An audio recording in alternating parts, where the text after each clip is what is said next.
ওই কই রে তুই? এই তো বাসায়। সারাদিন বাসায় কি করিস? তাড়াতাড়ি কলেজে আয়, আমাকে নিয়ে যেতে হবে। আচ্ছা আপনি থাকেন, আমি আসছি। আমি আবারও গাড়ি নিয়ে কলেজে গেলাম। দেখলাম প্রেমার বান্ধবীরা সবাই ওখানে আছে। আমি যাওয়ার পর ওনাদের সালাম দিলাম। ওনারা অনেক মশকরা করলো আমার সাথে। তারপর আমি প্রেমার হাত ধরে বললাম, চলো। সাথে সাথে প্রেম আমাকে ওদের সামনে একটা থাপ্পড় বসিয়ে দেয়। ছোট লোকের বাচ্চা, তোর সাহস কি করে হয় আমার হাত ধরার? ড্রাইভার, ড্রাইভারের মতো থাকবি। আমি গালে হাত দিয়ে দাঁড়িয়ে রইলাম। প্রেমার বান্ধবীরা সবাই আমার দিকে তাকিয়ে আছে। লজ্জায় আমার অবস্থা শেষ। কিছু না বলে গাড়িতে চলে আসলাম।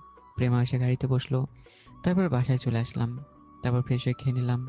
রুমে এসে দেখি প্রেমা শুয়ে আছে। তাই ওখানে না থেকে আমি এবার নিচে সে আগের জায়গায় চলে গেলাম। বিকেলে ফুল গাছে পানি দিচ্ছি। এমন সময় কেউ একজন পিছনে এসে দাঁড়ালো। আমি তাকে দেখি প্রেমা। আজকে নাকি বাবাকে অফিসের বস বানাইছে। হুম। তোকেও নাকি একটা ডেস্ক দিয়েছে। হ্যাঁ, আপনাকে কে বললো? যেই বলুক, সেটা তোর না জানলেও চলবে। এই তুই অফিসের কি বুঝবি? ভালো করে পড়তেও তো পারবি না। তুই ডেস্ক নিলি কেন? আমি নেইনি, দাদু আমাকে দিয়েছে। দাদু বললো আর তুই রাজি হয়ে গেলি? এই দাদুই তোকে মাথার উপর তুলেছে, শালা ছোট লোক কোথাকার। প্রেমা হনহন করে চলে গেল।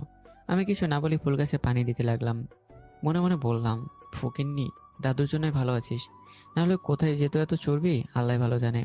এখনো কোম্পানি ধরে রাখতে পারি কিনা আল্লাহ ভালো জানে। নাহলে কোথায় যাবে তার এই লাক্সারিয়াস লাইফ। পথে বসতে হবে সবাইকে। যাই হোক, পানি দেওয়া শেষে আমি রুমে চলে গেলাম। সানিকে কল দিয়ে কিছুক্ষণ কথা বললাম। তারপর দাদু রুমে গেলাম। দাদু আসবো? আয়।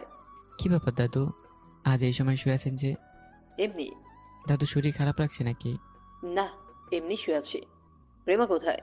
মনে হয় রুমে আছে। তোর সাথে ছিল না? না দাদু, আমি গাছে পানি দিয়েছি। এভাবে আরো কিছুক্ষণ কথা বলে চলে আসলাম। রাতে খাওয়া দাওয়া শেষে আমি রুমে গেলাম। দেখলাম প্রেমা আগে থেকে বসে বসে কার সাথে যেন মোবাইলে কথা বলতেছে। আমাকে দেখে মোবাইলটা কেটে দিল। কারো রুমে ঢোকার আগে পারমিশন লাগে সেটাও জানিস না? রুমে ঢুকবো, এখানে পারমিশনের কি আছে? আর এই রুমটা তো অন্য কারো নয়, আমার তো থাকার অধিকার আছে। কি? আর একটা কথা বললে লাথি দিয়ে বের করে দিব, ছোট লোক একটা। আমি কিছু বলতে যাবো, এমন সময় দেখি দাদু কল দিয়েছে। একটু আমার রুমে আয়। আমি দাদুর রুমে গেলাম। আমার মাথার পাশে বস। দাদু আপনি ঠিক আছেন? হুম, ঠিক আছে। তুই কোরআন তেলাওয়াত করতে পারিস? জি দাদু পারি, কিন্তু হঠাৎ। তেলাওয়াত কর।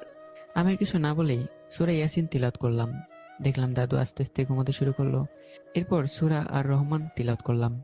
দেখলাম দাদু ঘুমিয়ে আছে। আমি দাদুর মাথায় কিছুক্ষণ হাত বুলিয়ে দিলাম। ভাবতে লাগলাম, হাব্বু মরার পরে এই মানুষটা আমাকে সবচেয়ে বেশি ভালোবাসে, যার উপকার বলে বোঝানো যাবে না। প্রথমে ড্রাইভার, তারপর নাচ জামাই, আবার অফিসের সহকারী। আমার মনে হয় না অন্যকে আমার জন্য এতটা স্যাক্রিফাইস করবে। আমি রুমে চলে গেলাম। দিদিকে প্রেমাও ঘুমিয়ে আছে। চেহারার দিকে তাকালে মনে হয় একটা বাচ্চা, কিছুই জানে না। ডিম লাইটের আলোয় একটু বেশি সুন্দর লাগছে। বেশি না তাকিয়ে আমি সবাইকে ঘুমিয়ে পড়লাম। সকালবেলা কারো চিল্লাচিল্লি শুনে ঘুম ভাঙলো। বুঝতে পারলাম দাদুর রুম থেকে আওয়াজ আসছে। তাড়াতাড়ি দাদুর রুমের দিকে দৌড় দিলাম। গিয়ে যা দেখলাম, তাতে আমার পায়ের নিচ থেকে যেন মাটি সরে যেতে লাগলো। আমার চারপাশ ঘুরতেছে। দেখলাম প্রেমা দাদুকে জড়িয়ে ধরে কান্না করতেছে। বুঝতে বাকি রইল না দাদু আর আমাদের মাঝে নেই। আমার পুরো পৃথিবী যেন অন্ধকার হয়ে আসলো। প্রেমার আব্বু আম্মু সবাই কান্নায় ভেঙে পড়ছে। প্রেমা এক পর্যায়ে জ্ঞান হারায়। ওরে কোলে নিয়ে আমি রুমে দিয়ে আসলাম।